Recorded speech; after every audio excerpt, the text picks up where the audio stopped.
Story 5க்கு வரவேற்கிறோம். வானவில் தேன்குடில் என்ற ஒரு அற்புதமான கதையை உங்களுக்குச் சொல்கிறேன். ஒரு அமைதியான புல்வெளி இருந்தது. அது எப்போதும் சூரிய ஒளியால் பிரகாசித்தது. மேலும் அதில் அற்புதமான நதிகள் இருந்தன. இந்த புல்வெளியில் இளவரசன் பைரேட் கரடி வாழ்ந்து வந்தான். இளவரசன் பைரேட் கரடி ஒரு வீரமான கரடி. அவனுக்கு தங்க கிரீடமும் கடற்கொள்ளையர் கண்பட்டையும் இருந்தது. அது அவனுக்கு அழகு சேர்த்தது.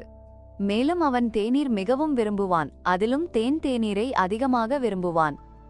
அவனுடைய கிரீடங்களின் தொகுப்பில் 37 வெவ்வேறு கிரீடங்கள் இருந்தன.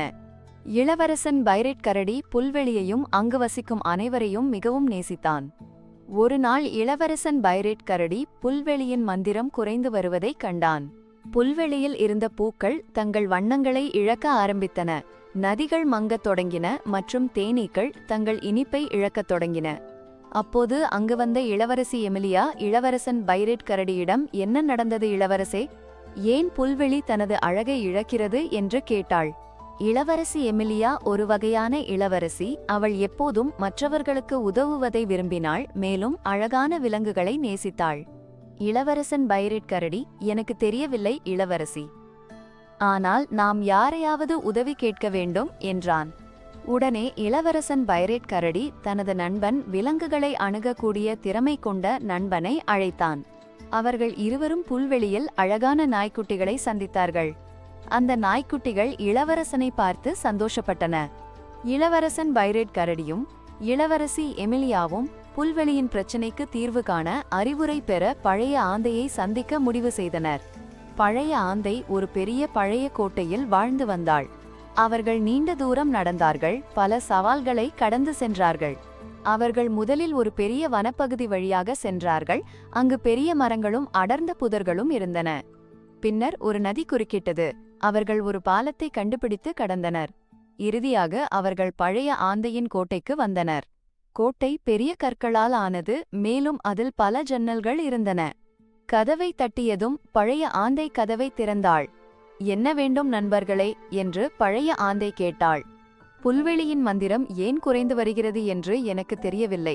தயவு செய்து உதவுங்கள் என்று இளவரசன் பைரேட் கரடி கூறினான். பழைய ஆந்தை, புல்வெளியின் மந்திரம் குறைவதற்கு காரணம் ஸ்பார்க்கிள் விதைகள் திருடப்பட்டதே. அந்த விதைகளை மகிழ்ச்சியையும் நல்ல விஷயங்களையும் வெறுக்கும் ஒரு நிழல் திருடிவிட்டான் என்றாள். அப்போது ஹென்றி என்ற ஒரு இளம் வீரன் அங்கு வந்தான். ஹென்றி கோட்டைகளையும் கட்டடங்களையும் கட்ட விரும்பினான். ஹென்றி, நான் உதவட்டுமா என்று கேட்டான்.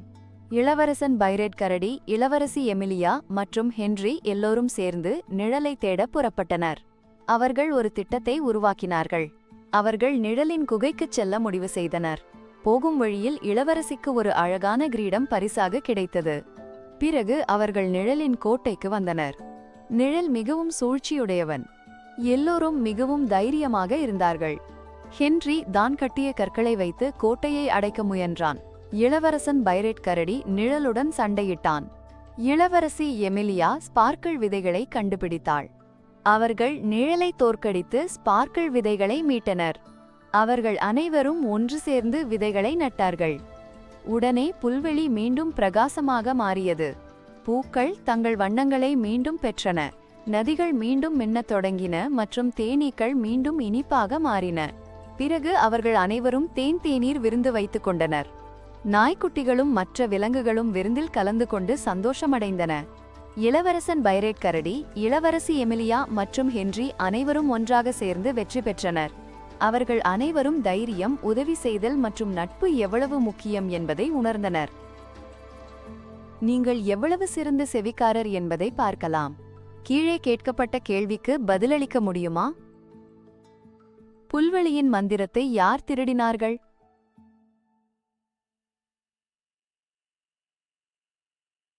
நீங்கள் எப்படி செய்தீர்கள் என்று பார்க்கலாம். பதில்: நிழல். நீங்கள் சிறந்த பணியாற்றியீர்கள். இப்போதைக்கு இதுதான். எமது அடுத்த ஸ்டோரி 5 சாகசத்துக்காக நான் காத்திருக்க முடியவில்லையே.